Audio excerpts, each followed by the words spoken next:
Halo semuanya, selamat datang lagi di podcast Sehat Seutuhnya bersama gue Willy Yones. Episode podcast kali ini gue akan mungkin bahas sebuah topik yang bisa jadi sensitif buat beberapa orang karena kita bakal diskusi mengenai ketogenic diet atau carnivore diet.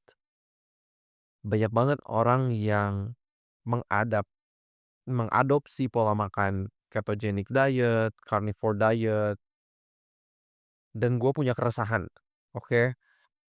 Well, mungkin kalian akan bisa menangkap, gue ini udah bias karena gue ini seorang pemakan plant based, tapi gue pengen ngeliat atau ngajak kalian untuk melihat dari penelitian. Balik lagi, again, komitmen dari podcast Sehat Seutuhnya adalah kita selalu membawa informasi dari penelitian. Jadi kalau kalian misalnya nggak setuju, silahkan baca penelitiannya sendiri, karena ini bukan hasil konklusi gue secara pribadi. Banyak banget penelitian di luar sana dan kalian juga harus tahu bahwa di dalam dunia sains itu selalu ada dua sisi. Karena ini tuh sains itu bukan kayak matematika yang satu tambah satu udah pasti sama dengan 2. Tubuh manusia itu unik. Jadi ketika penelitian-penelitian ini dilakukan, ada orang contoh yang mendapatkan benefit dari pola makan plant based diet, ada orang yang, eee, dicatat juga mendapatkan benefit dari pola makan carnivore diet. So, teman-teman, ya gue harap kalian datang ke podcast ini, mendengar podcast ini dengan satu pemikiran, yaitu pemikiran yang terbuka. Kalau kalian sudah percaya banget sama carnivore diet, sama ketogenic diet, tapi coba dengerin apa yang penelitian ini hasilkan, apa yang penelitian ini lihat dari apa ya, dua-dua sisi dari ketogenic diet atau carnivore diet ini. Gue juga mengenai plant based diet nanti akan didiskusikan juga di beberapa hal yang gue breakdown daripada ketogenic dan carnivore diet ini. So, basically buat kalian yang belum tahu ketogenic diet atau carnivore diet, ini adalah pola makan yang mayoritas kalorinya, mayoritas yang mereka konsumsi adalah dari protein hewani. Jadi apakah itu dari telur, apakah itu dari daging ayam, ikan, daging sapi, bacon, dan pokoknya semua protein hewani. Oke, dan seringkali ini kira-kira komposisi kalori yang mereka konsumsi, oke. 25-30% itu energinya dari protein, 70-75% itu datangnya dari lemak, dan sangat sedikit tergantung karena kategori ketogenic diet dan carnivore diet juga ada beberapa, tapi ada yang sampai lebih kecil dari 5% dari yang mereka konsumsi adalah karbohidrat.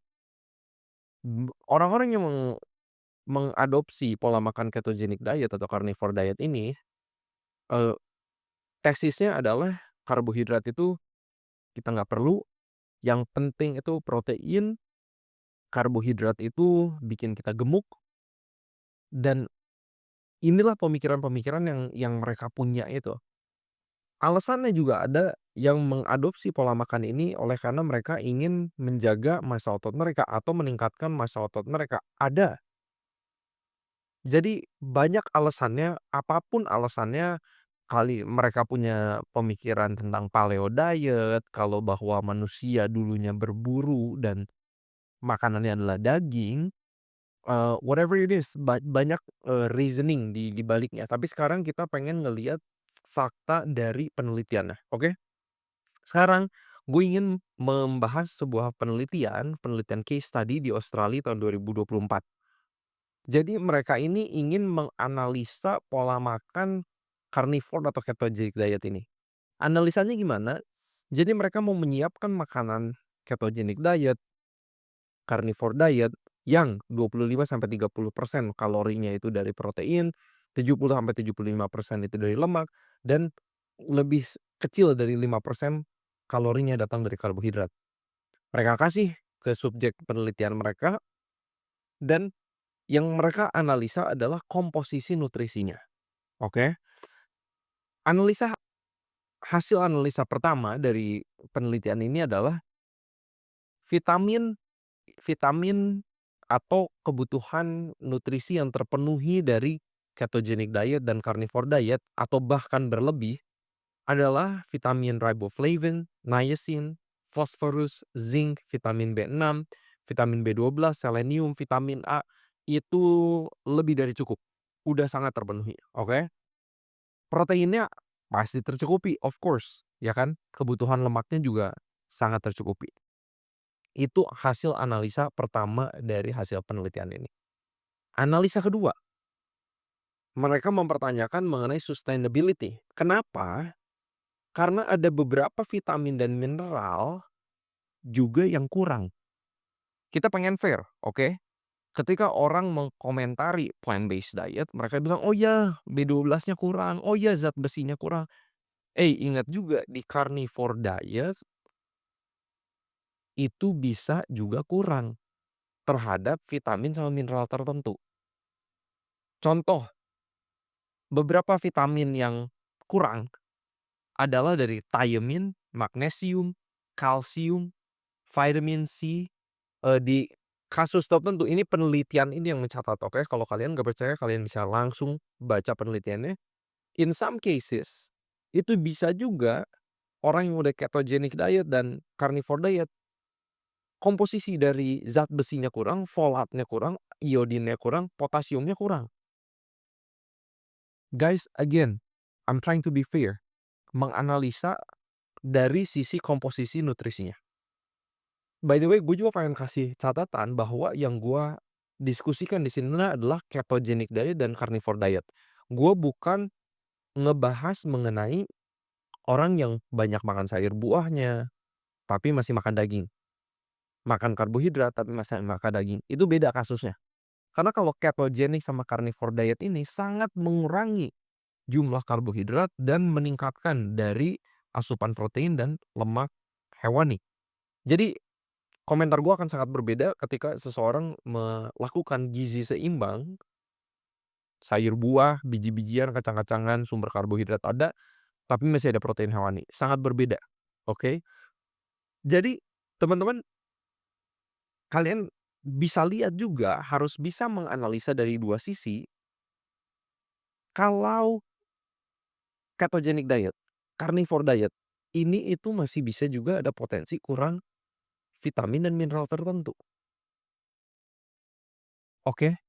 Dan mereka pun mencatat bahwa kalau mau menjalankan ketogenic diet, carnivore diet untuk jangka waktu yang lama, you also need supplementation. Perlu minum suplemen. Karena kalau enggak, vitamin mineral ini tidak akan terpenuhi.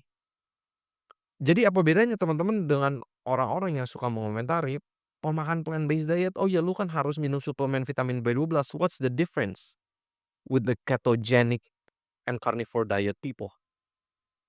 Fair, oke? Fair.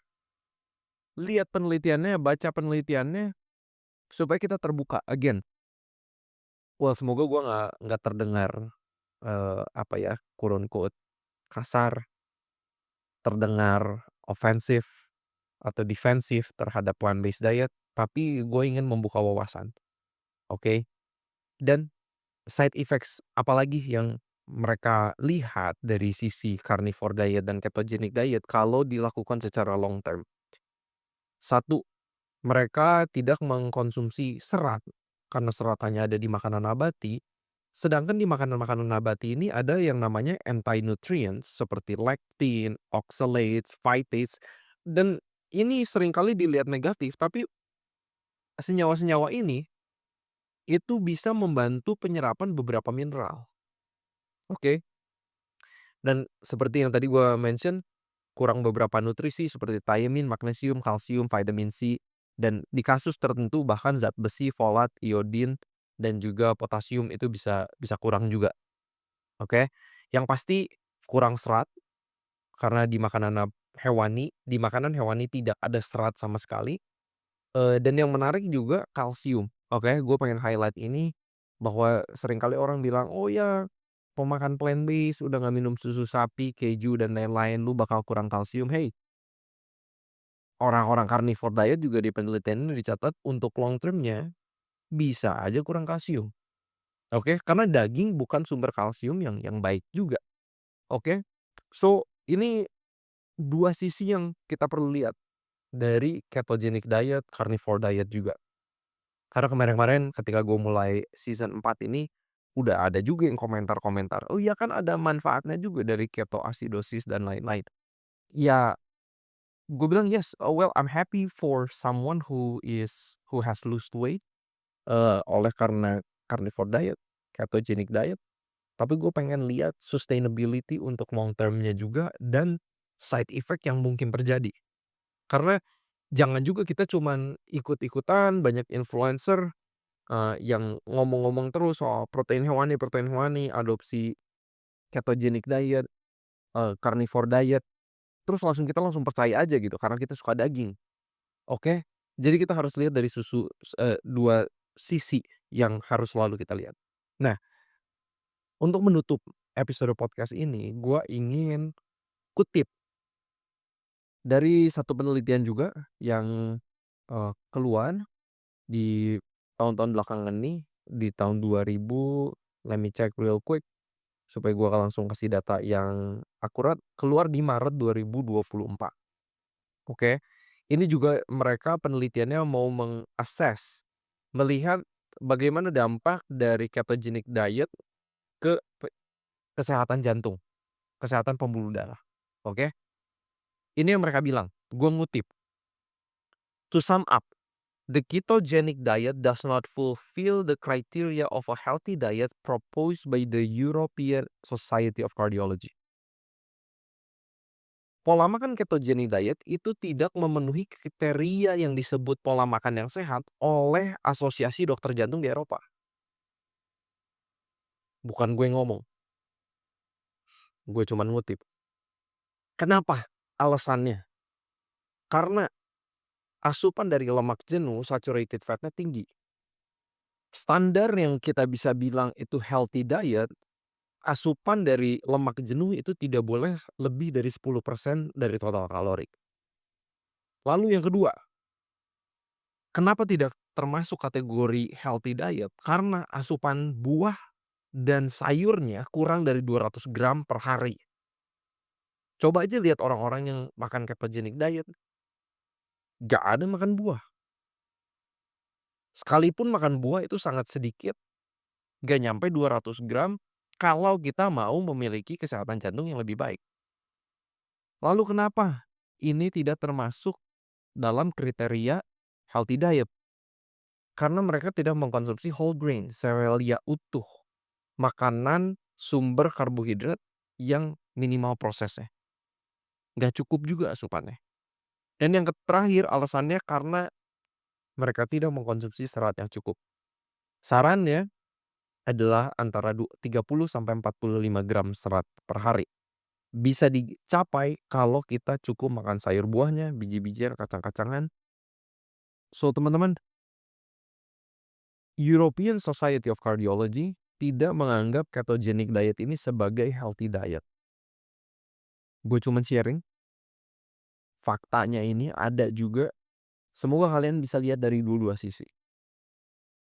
Jangan cuman percaya apa yang influencer-influencer bilang, ya kalian juga selalu harus tes apa yang gua bilang.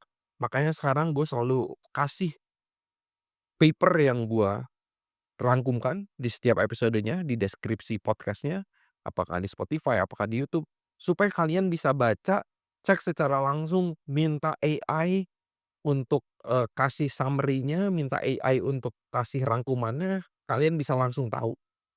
Gua ngutip, gua merangkumkan, silahkan baca sendiri, oke?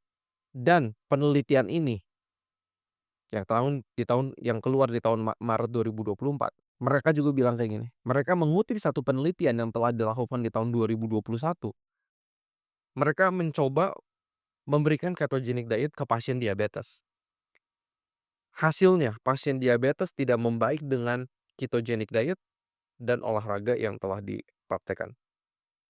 Klaimnya selalu bahwa, wow ketogenic diet karena lu nggak makan karbohidrat, diabetes lu bakal lebih baik. Wait, lihat juga ada bukti juga penelitian bahwa ketogenic diet tidak efisien untuk membantu orang-orang yang punya diabetes. So, teman-teman, akhir dari penelitian ini mereka bilang, sejauh ini, oke, ketogenic diet itu kelihatannya tidak optimal untuk menurunkan resiko penyakit jantung. Dari penelitian meta analisis yang mereka sudah gabungkan. Meta analisis penelitian yang menggabungkan penelitian-penelitian lainnya. Digabungin, kita lihat efeknya kurang optimal. So, teman-teman, itu yang gue bagikan di episode podcast kali ini. Semoga ada yang jadi terbuka pikirannya.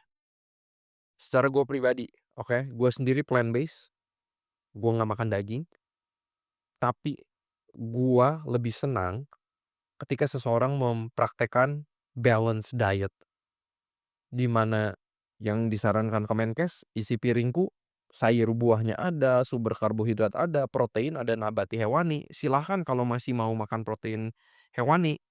Itu ketika kita mempraktekkan gizi seimbang, jauh lebih baik dibandingkan kita mempraktekkan ketogenic diet atau carnivore diet. So anyway, teman-teman, semoga podcast ini bermanfaat. Seperti biasa harapan gua, semoga kita sehat seutuhnya.